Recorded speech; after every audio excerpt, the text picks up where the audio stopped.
Vacila los rumberos.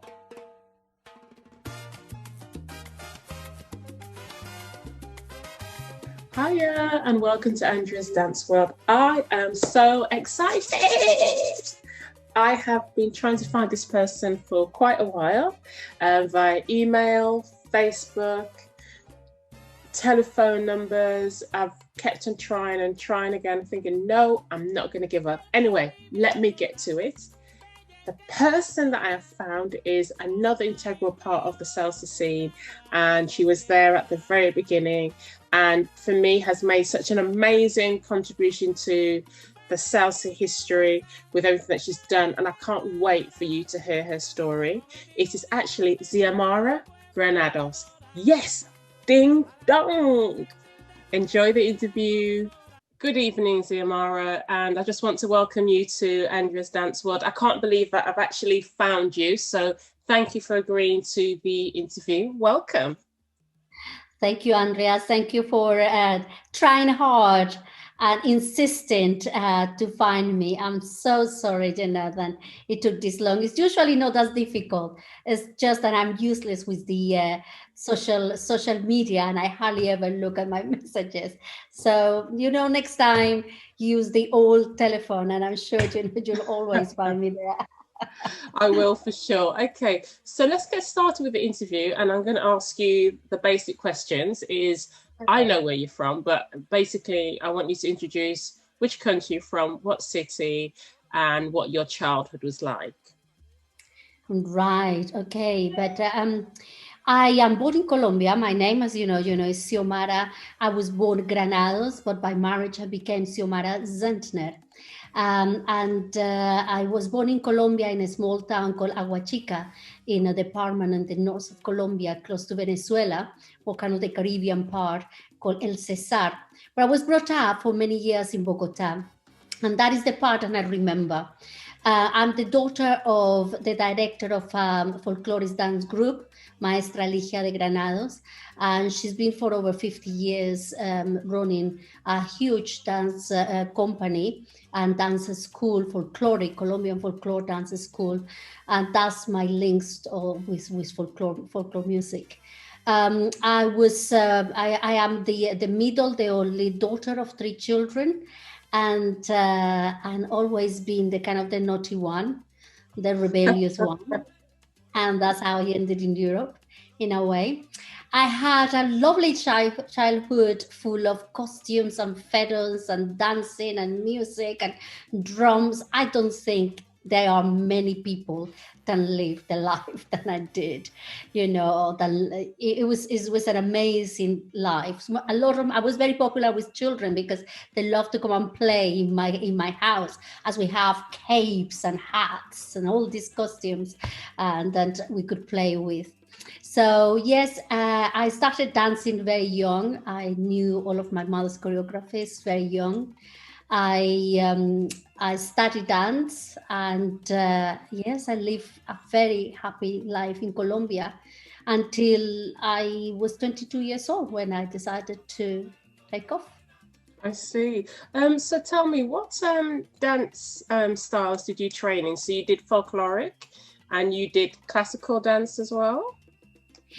Very little classical dance. I am too short and my legs were too short. My teacher was awful and keep telling me, okay, my legs were too short. You'll never be a ballet dancer. And he said, it doesn't matter. I just want to learn it. But, my legs were too short. She was right. I was never going to be, a classical ballet dancer. But I did lessons. I study more modern dance with the Trignia School, Carlos Jaramillo. He's a very famous modern dancer in Colombia. I studied, obviously, with my mom, folklore, and did a bit of jazz as well, jazz studies. So yes, mainly folkloric. But within the folklore, we always did kind of, jazz routines and ballet positions and ballet warm-up. I see. Okay. So you decided to come to London, and my question is actually, so you did all this dance training in folkloric. Did you ever expect that it was going to become a full-time career at some stage? No, no, I spend my life trying to avoid it. It's funny, but I got the course of the dancer, it is, I go away, but it comes back to me and I go back to it because the truth is I love it, I love it, but it's a difficult career, it's a difficult life. So I started studies in Colombia, and I did film studies. I did film and photography in Colombia. Wow. So I moved to Paris actually, where I joined the École Supérieure des Cinéastes. So I studied in Paris for 2.5 years. Wow. And after that, I did a course of 2 years, 6 months of French. I came to London. So I didn't arrive in London until 1986, summer of 1986. Okay, so what was the reason that you came to London? My mother. She refused to take me back until I learned English. She was saying, Seriously? it's all her fault. It's all my mother's fault. She keeps saying, English is very important. You need to learn English. So I came to London, studying English. I also met an English boy, and I was living for a while. So the two things seems to work for me at the time. So yes, I arrived in the summer of 1986 in London. Wow. Okay. Yeah. So I'd love to know because we're putting the history together, I'd love to know obviously I want to know the story of how you started salsa, but I just wanted to just do a year check with you. And can you remember the year that you actually started teaching? But the thing is, when I started teaching salsa was 1991. I did, however, had a lesson. The thing is, what I started first was Grupo Yurupari. I met with Jorge Hurtado, who is the other person that is starting the group with me. I met him dancing Mexican dances in a rehearsal for Mexican dancing. We became part of this Mariachi Azteca, who was, a Mexican mariachi group, and we were dancers for that. And that's where I met him. He's Colombian also, and he was a dancer, and then we decided to start moving. That was 1986, 1987. I see. So you started your group before you started teaching classes? Yeah. I started with George, and then we had a few people that wanted to join us, to join, mainly Colombians, young people that wanted to join us, including Estela, including, Felix. There were a lot of people, Adriana, that were there, very young people, Colombian people that wanted to be part of the group. So I was living in Kennington, and near Kennington, there's a place called the Oval House. I don't know whether it exists anymore, but the Oval House, I just stopped one day and I said, look, we're a group of young people that want to do Colombian dance, and you go to the rehearsals, we have no money. Can you help us? And the woman said, let me see, how good you are. Why don't you do a class? You can exchange it for lessons. Wow. So I was happy. I said, no problem. I give lessons at the Oval House of Latino American dance, and we can have a room for a few hours on a Sunday to rehearse. And that's what I did. So that was in exchange for rehearsal space? For rehearsal space. Wow, that's brilliant. So in my mind, I never thought I was going to teach salsa, to be honest. I've always been a folkloric dancer. I always love it. That's my mom's career. It was my career. It was my dream, if you like. So that's what I did. The classes became busier and busier and busier, and more and more people started to ask to dance, salsa. And I was using Latin American music. I mean, don't get me wrong, I was doing vallenato and cumbia and bambuco, curulao. I was doing merengue. I was doing, it was a mixture of everything. But it wasn't a salsa class as you see it now. People have to dress on dance class, for a dance class. I didn't take any body on shoes or on a suit or a skirt. So it was like a studio dance class. It was a studio. Fantastic. All my classes when I started, were all studio dance classes. Okay, so I'm curious. You have to prepare yourself. It was a warm up. It was everything, as a normal dance class will be.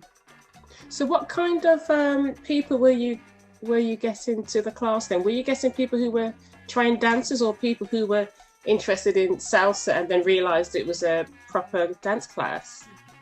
The first group of people that is starting to come were people that wanted to train as dancers, so wanted to exercise with dance and were already interested on that class. Oval House had, at the time they had like I said, African dances as well, African drums, and that was quite a busy class. And then it was my class, but then it moved. Suddenly, I started to have all these people that didn't come with the normal, the kind of dance as you like. They was going to say, oh, do we need to bring that? So the next time they came with the shorts and the t-shirts, and then they change. They have absolutely no idea about dancing, but these were the people that wanted to learn the social dances. Wow. So by I'm teaching already a lot of Latin American rhythms, by 1988, and that's what some people say. We started first because I was doing salsa, I think. I can't remember lambada. I think it was 1989 or something like that. I was teaching lambada. I was teaching a lot of different dances within the dance class. So it wasn't particularly a salsa class. Then I got connected with the Finca. The Finca was the name that became Bar Tiempo. The Finca was downstairs. It was a tapas bar. And they called me to do performances at Bar Tiempo didn't exist at the time, at the Finca.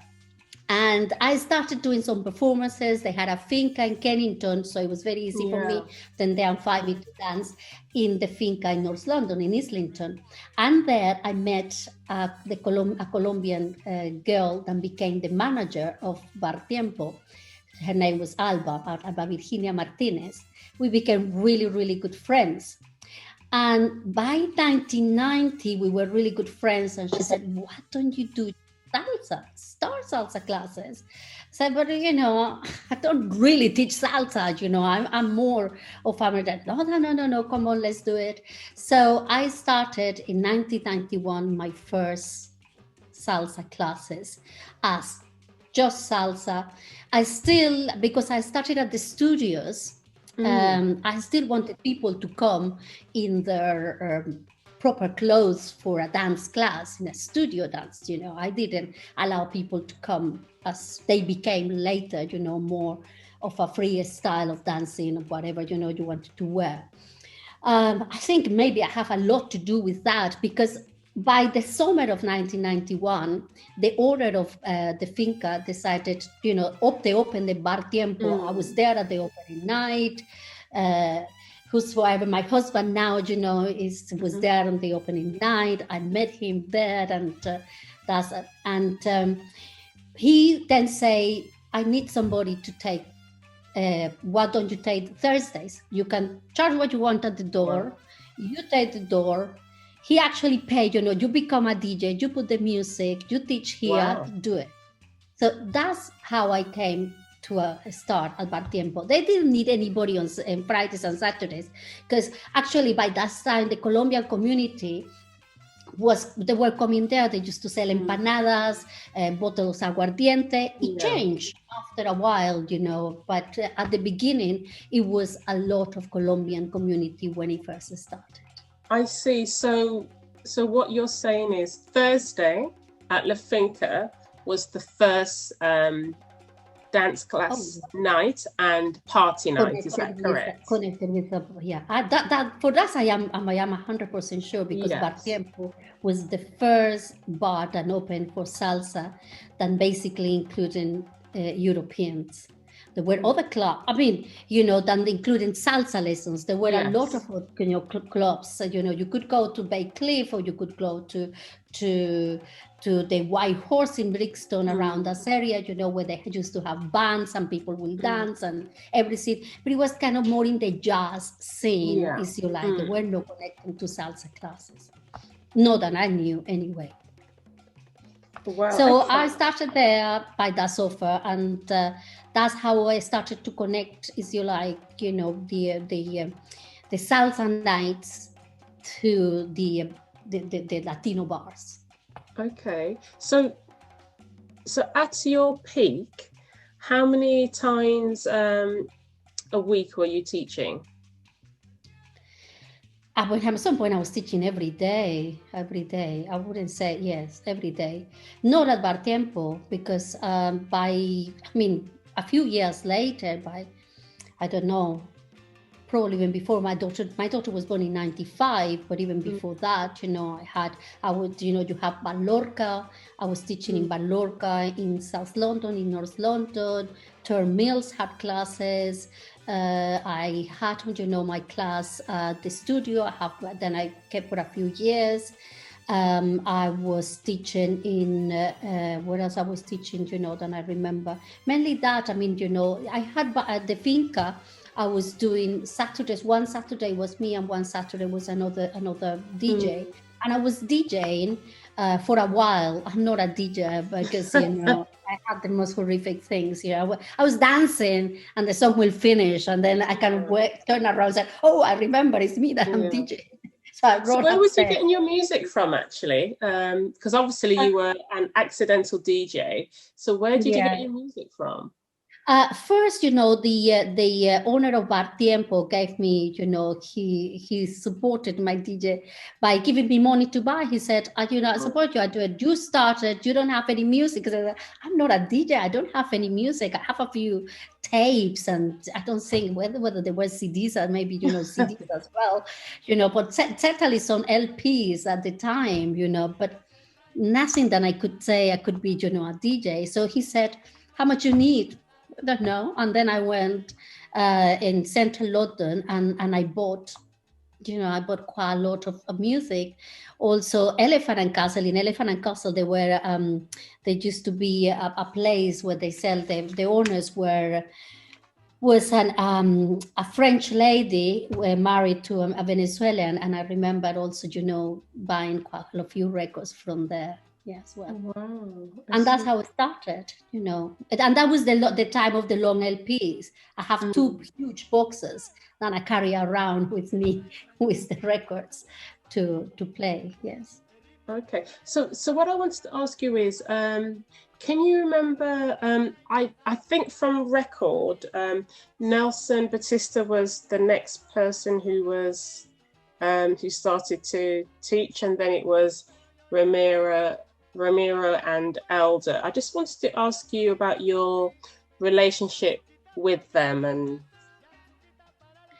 well, I know them all. I think I met Nelson even before salsa was of any means, anything means anything to anybody except for us Latin Americans. We were working together, and we danced together and performed and certainly rehearsed a few times for a singer, a Venezuelan singer called Victor Hugo. His band was called Victor Hugo Complicante. Yes. Oh, we used to dance with him, and that's how I met Nelson through Victor Hugo. I see. And we did rehearsals, a few performances. So that's how I got connected, to him. I didn't see him until a few years later when salsa had already, kind of started. Ramiro also, I met Ramiro a few years before salsa. And he was dancing with me at with Yurupari. We did a small performance. It was a big party that was to choose the Miss Latin American, beauty thing. And he danced in that occasion.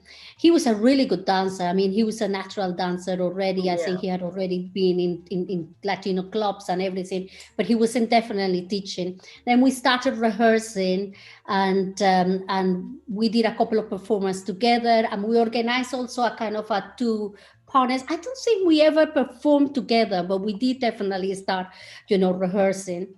And then the next thing I heard, I thought Salsa Fusion was before Elder, definitely. So Salsa Fusion started long before Elder. I think Salsa Fusion started with Ramiro, and then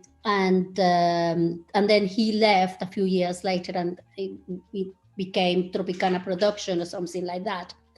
And Elder, I knew it less. I mean, I remember to have seen, somebody quite.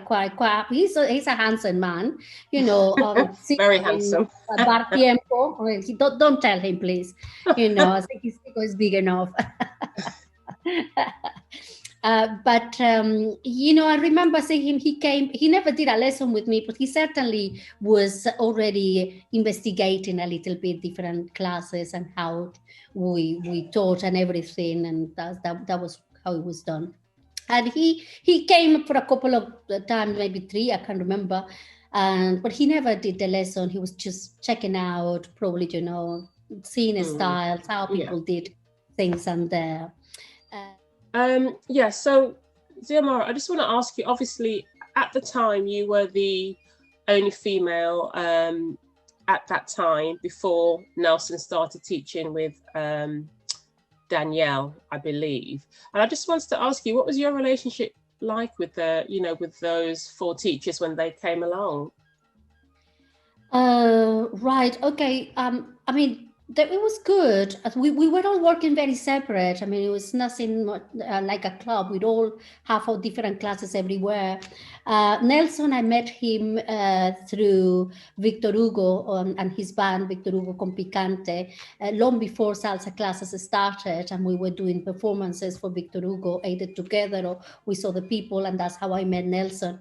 I didn't see him for a while, and then when salsa became more of a fashion, then we met up again, and then I realized he was doing classes, but I didn't know Nelson was teaching, for example, at the time, because it's not like now. We didn't have social media, we didn't have anything of that, and he was working in one part of London, I was working in another, so we didn't cross paths for a while.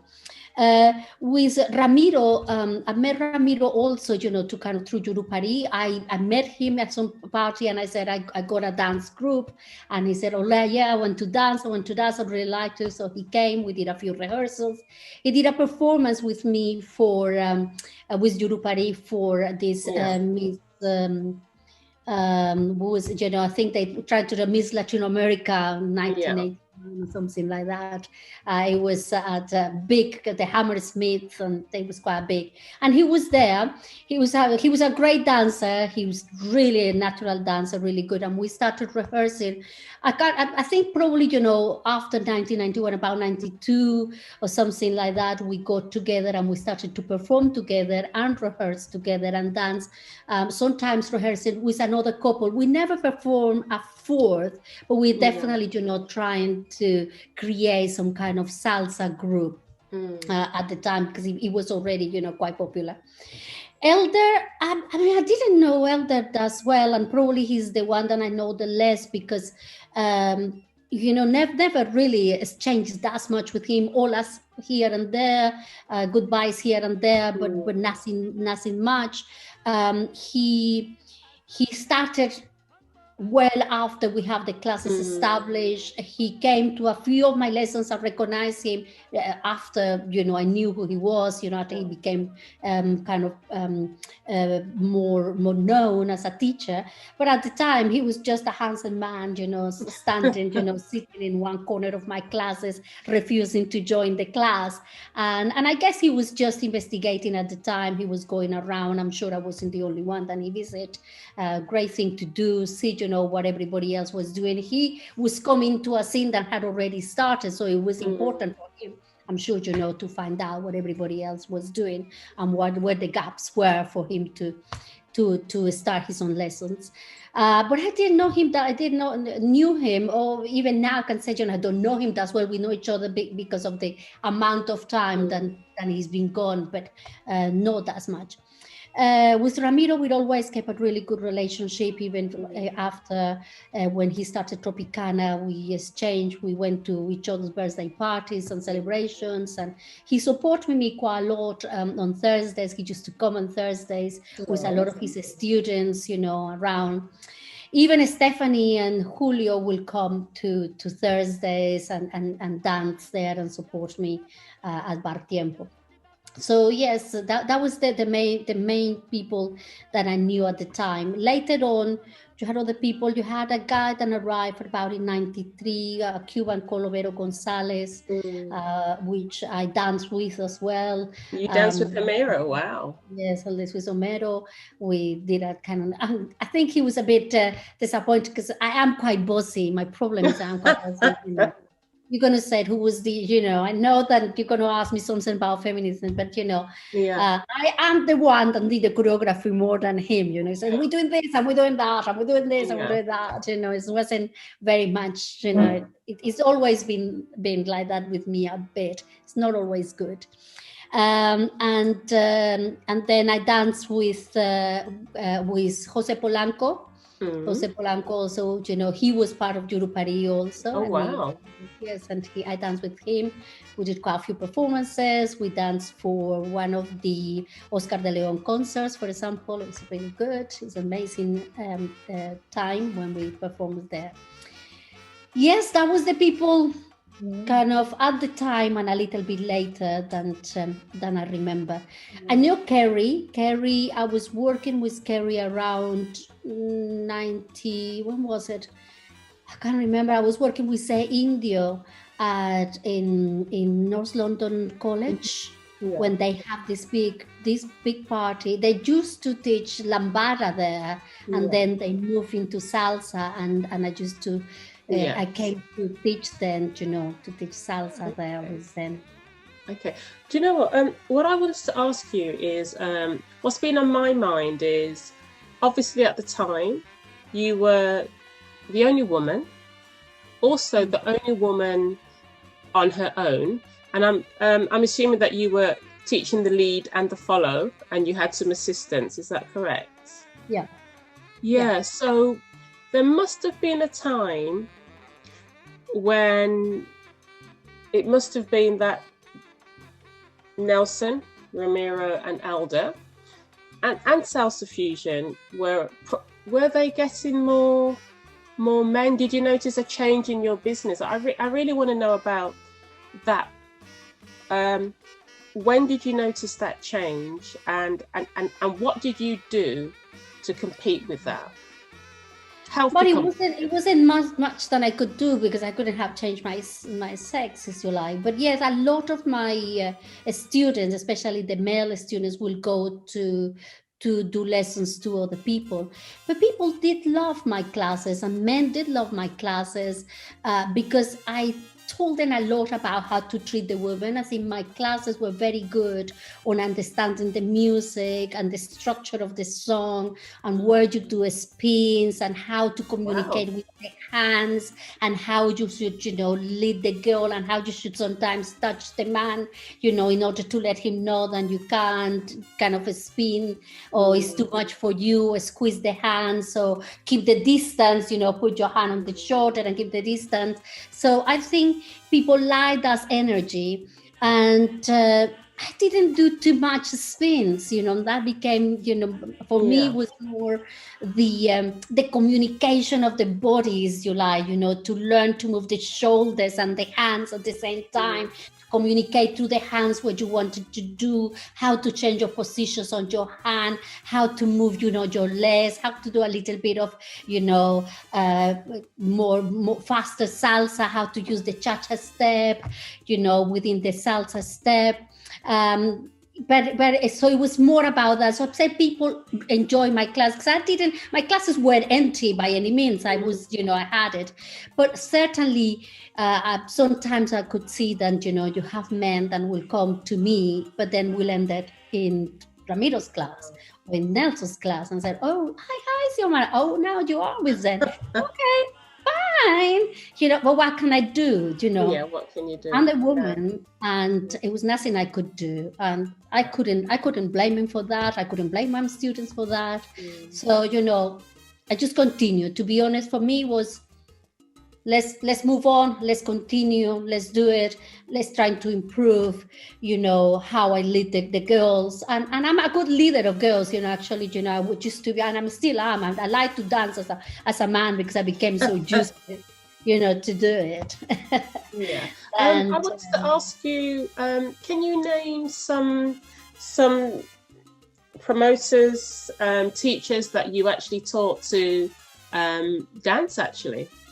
Oh gosh, quite a few, not many, but quite a few.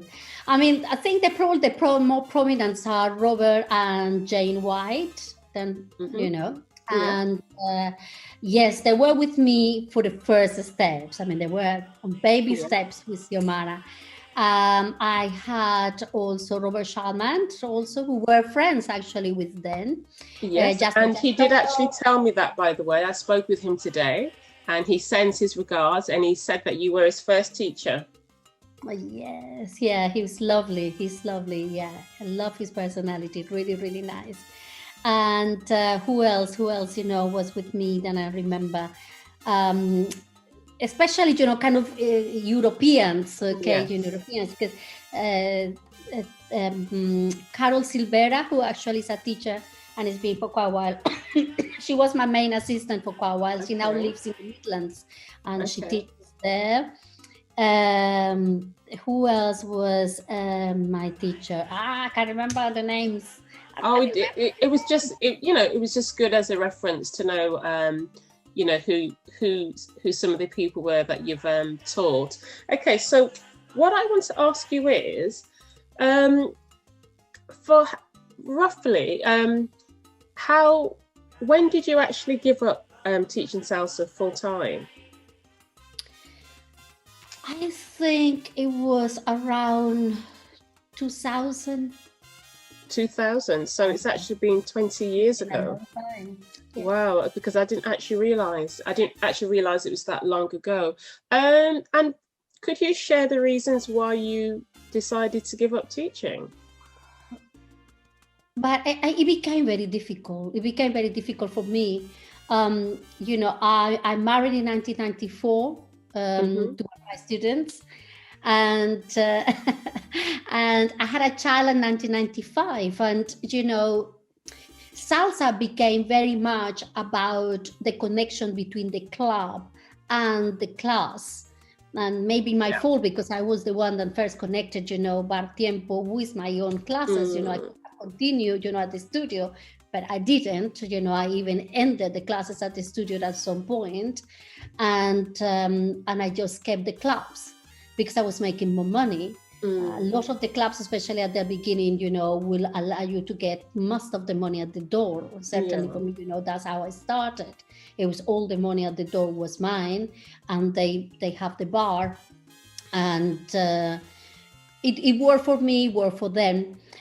But when you have a child, and you finish at 2 or 3 o'clock in the morning, and come back at that time, to get up again, be awake at 5 or 6, and especially when the children started school. Had my other daughter that was born in 1998, and then they started school. It was difficult. It was difficult because also I couldn't really go outside. You need to promote your classes. Yeah. You need to go out. You need to dance. You need to show off. You need to show that you're a good dancer. You need to go and party with your students. You have to do it. I couldn't do that. So in all honesty, the numbers in my classes went down. I mean, I had a couple of really, so bad things. For example, after that Bar Tiempo was with me on Thursdays for such a long time, I arrived one day to my class at Bar Tiempo, and they have given the night to someone else. Oh my goodness. The manager to Bar Tiempo, yeah. And they have given it to this English guy, the class. And I became, the only way that sector is actually allow me to keep only the beginners lessons. I know that because the numbers weren't there, and this guy promised to bring more numbers, bigger numbers, and more drinkers. Because at the time, a lot of people, you were drinking water, and the people at the finca was asking, they were asking me, "What happens, Xiomara? I need people here. Where are the people? I need people that drink. I need people to sell. You're getting all the money at the door and you're not doing it." And I was trying to do all of those things at the same time, and it was difficult. As a woman, it was too hard. As a new mother, even harder. Yeah. I can relate to that. Yeah. I can relate to that. It came a point that I needed to take a choice. I couldn't. Was it hard to let go? It wasn't. I had a really good reason to do it.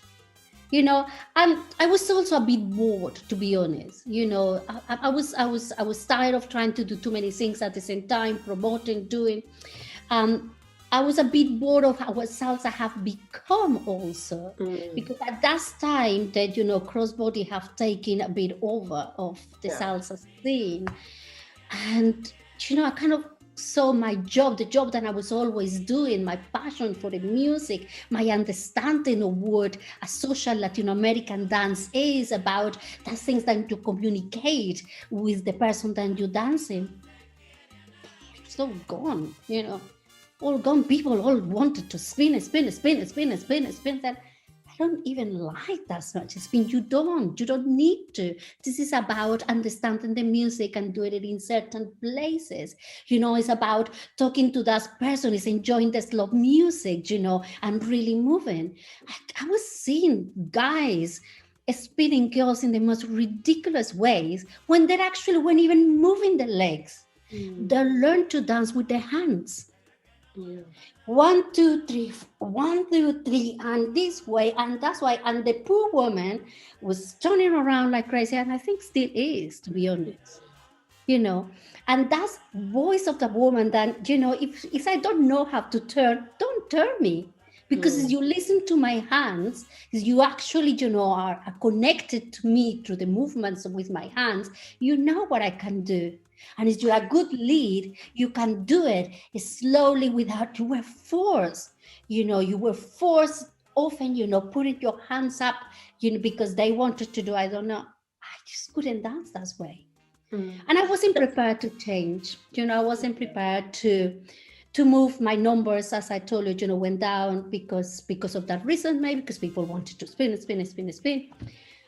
And I wasn't going to change it. You know, it wasn't what I wanted to teach. It's not what I thought. You know, it was the heritage of my own continent, as you Mm. like, you know, maybe not of my country, but in my own continent. And I can say this is not the right way to do it.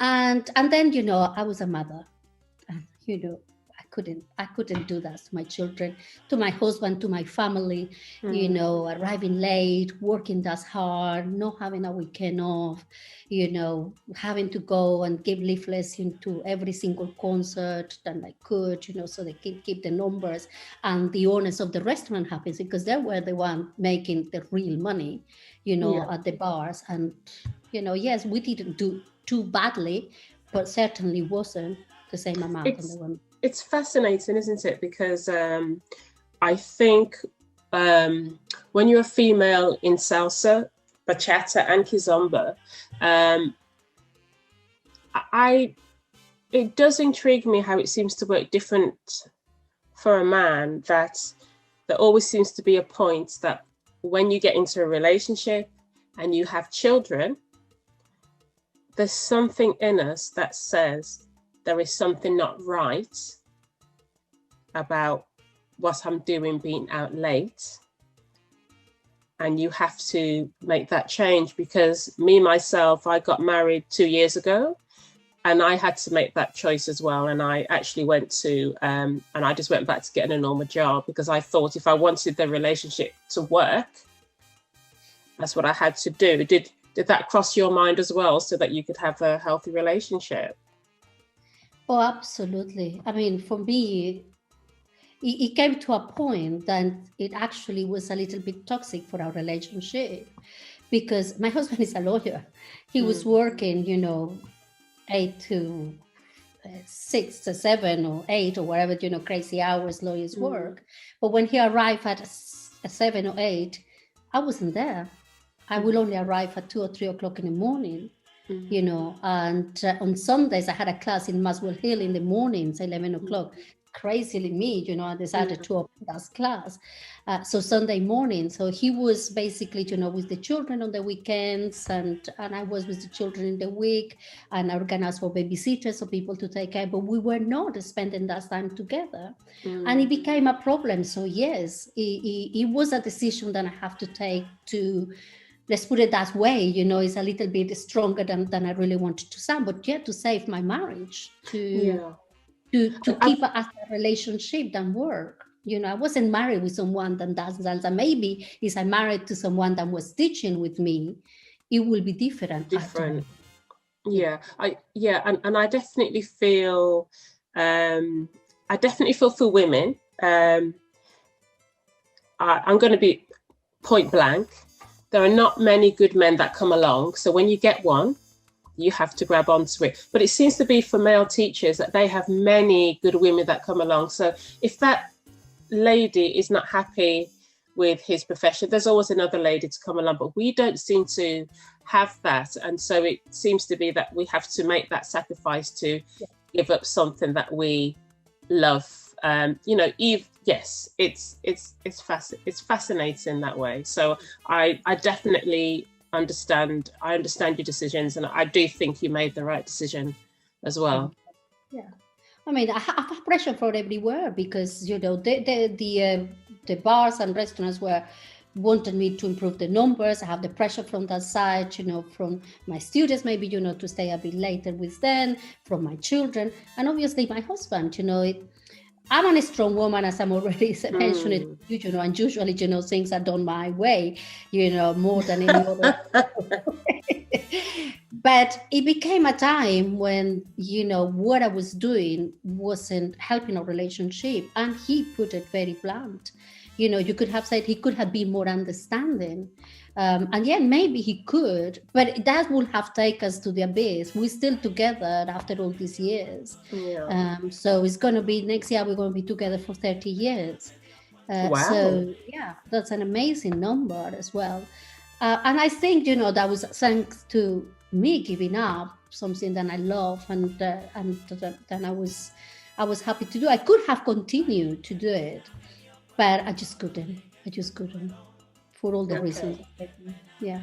Okay. So looking back though, I just want to ask you, do you have I agree it's the best decision you made, but do you ever think that there was one thing you could have done in reflection that could have made your business work?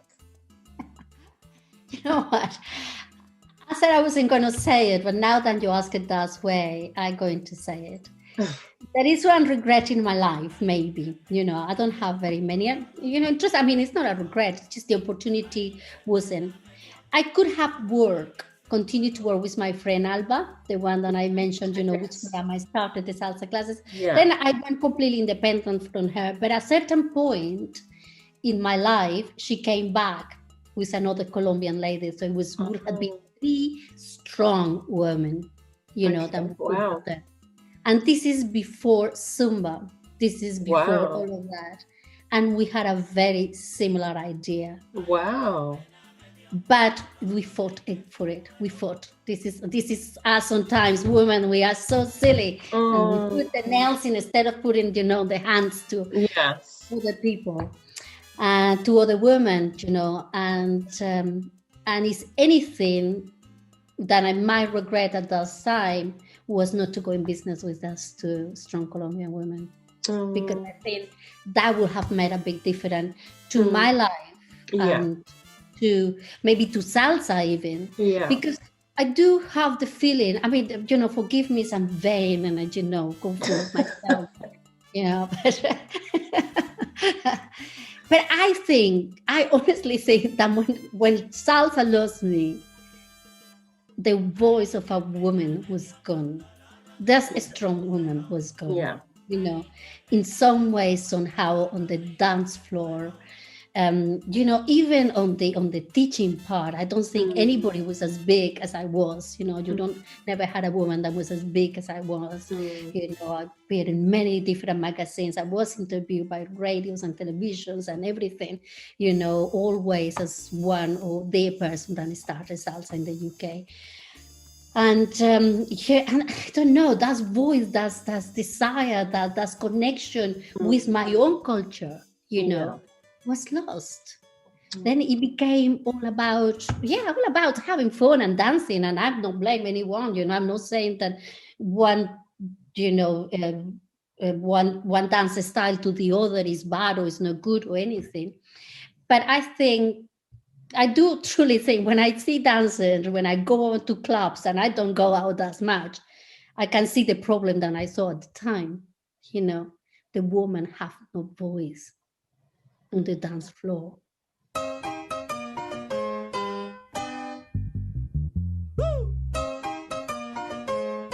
Vacílalo,